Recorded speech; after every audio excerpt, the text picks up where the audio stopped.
ನಮಸ್ತೆ, ನಿಮ್ಮ ಹೆಸರು, ನಿಮ್ಮೂರು? ನಮ್ಮ ಹೆಸರು ಪ್ರಭು ಅಂತ. ನಮ್ಮ ಊರು ಹೊಸಪೇಟೆ. ಅಪ್ಪು ಸರ್ ಫಸ್ಟ್ ಯಾವಾಗ ಮೀಟ್ ಮಾಡಿದ್ರು ನೆನಪಿದೆಯಾ? ನೆನಪಿದೆ ಸರ್. ರಣವಿಕ್ರಮ ಶೂಟಿಂಗಲ್ಲಿ ಬಂದಿದ್ದರು.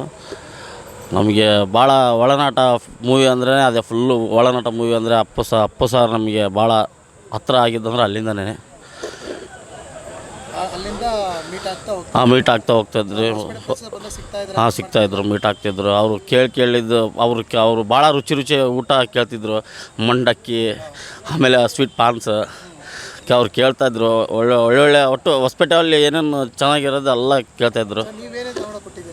ಮಂಡಕ್ಕಿ, ಪಾನ್, ಸ್ವೀಟ್ ಪಾನ್ ಅವ್ರು ಕೇಳ್ತಿದ್ರು. ನೈಟ್ ಟೈಮರ ಶೂಟಿಂಗ್ ಮುಗಿದಲ್ಲಿ ರೆಸ್ಟ್ ತಗೊತಿದ್ರಲ್ಲ, ಅವಾಗೆಲ್ಲ ಟೈಮ್ ಕೇಳ್ತಿದ್ರು. ಮಾಡಿಸ್ಕೊಂಡು ಹೋಗ್ತಾಯಿದ್ರು. ಮಟನ್ ಬಿರಿಯಾನಿ ಅಂದರೆ ಇಷ್ಟ ಅವ್ರಿಗೆ. Mutton biryani, mutton dry. ಇಲ್ಲಿ ಹೋಟೆಲೆಲ್ಲ ಕೇಳ್ತಿದ್ದಿಲ್ಲ ಸರ್ ಅವರೆಲ್ಲ. ಡೈರೆಕ್ಟಾಗಿ ಅವ್ರಿಗೆ ರುಚಿಯಾದ ಊಟ ನಮಗೆ ಇಲ್ಲಿ ಹೊಸಪೇಟೆ ಅವ್ರು ಬಂದರೆ ಗೊತ್ತಾಗ್ಬಿಡುತ್ತೆ ನಮಗೆ ಊಟ ಯಾವ್ದು ಬೇಕು ಅವ್ರಿಗೆ ಅಂತ. ನಾವೇ ಕೇಳೋಕ್ಕಿಂತ ಮುಂಚೆನೇ ತೊಗೊಂಡೋಗ್ಬಿಡ್ತಿದ್ವಿ ಸರ್. ಇವಾಗ ಒಂದು ಮಾತು ಸರ್, ಈಗ ಕೆಲವ್ರು ಕೇಳ್ತಿದ್ರು ಸರ್, ಕರಿಮಣಿ ಮಾಲೀಕ ಅಂತ ಕೇಳ್ತಿದ್ರು.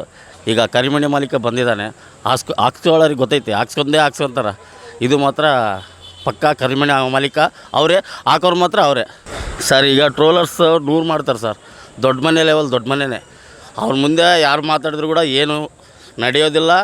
ಈ ಹೊಸಪೇಟೆಗೆ ಇರೋ ಸಂಬಂಧ ಇಡೀ ನಮ್ಮ ಹೊಸಪೇಟೆ ಇರೋ ಜನಕ್ಕೆ ಸತ್ರು ಕೂಡ ಹೋಗೋದೇ ಇಲ್ಲ ಸರ್. ಅದು ಆ ಸಂಬಂಧ, ಒಳನಾಡು ಸಂಬಂಧ ಸತ್ರು ಕೂಡ ಹೋಗೋದೇ ಇಲ್ಲ ಸರ್. ಎಲ್ಲಿ ಮುಗಿತಿತ್ತೋ ಗೊತ್ತಿಲ್ಲ ಸರ್. ಆದರೆ ಹೊಸಪೇಟೆ ಜನ ಮಾತ್ರ ಅವ್ರು ಇರ್ತಾರೆ, ನಮ್ಮ ಜೊತೆಗೆ ಇರ್ತಾರೆ. ಟ್ಯಾಕಿಸ್ ಒಳಗೆ ಯಾವುದೋ ಮೂವಿ ಒಳಗೆ ಒಂದು ಫೋಟೋ ಬಂದರು, ಆ ಜನ ಕಿರ್ಚಾಡೋದು, ಫೋಟೋ ತೆಗೆಯೋದು, ಆ ಸೋಷಿಯಲ್ ಮೀಡ್ಯಾದಲ್ಲಿ ಪುನೀತ್ ಬಾಸ್ನ ಮತ್ತೆ ತೋರಿಸೋದು ಸರ್. ಇದು ಒಳನಾಟಕ್ಕಿಂತ ಇನ್ನೂ ಜಾಸ್ತಿನೇ, ಅವರು ಇದರ ಅಂಬೋದಕ್ಕಿಂತ ಇನ್ನೂ ಜಾಸ್ತಿನೇ ಒಳನಾಟ ಇದೆ ಸರ್ ನಮ್ಮ ಹೊಸಪೇಟೆಯಲ್ಲಿ.